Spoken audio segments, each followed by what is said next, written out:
কি রে বাবা, তোর কি খবর? এবারও আর চাকরিটা হলো না আমার।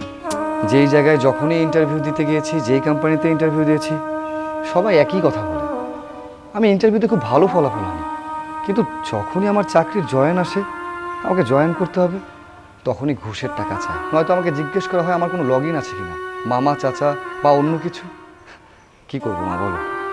না আছে আমার এত টাকা, না আছে মামা চাচা, তাই আমার চাকরিটা হচ্ছে না। আর তুমি কি পারবে এতগুলো টাকা দিয়ে আমাকে একটা চাকরি নিয়ে দিতে? কি বলিস বাবা, আমি এত টাকা কোথায় পাবো?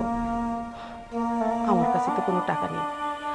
তোর বাবা তোদেরকে ছোট রেখে মারা গেছে, সেই থেকে এই সংসারটা আমি একা হাতে চালিয়ে যাচ্ছি। তোদেরকে বড় করেছি, লেখাপড়া শিখিয়েছি। আমি এত টাকা কোথায় পাবো?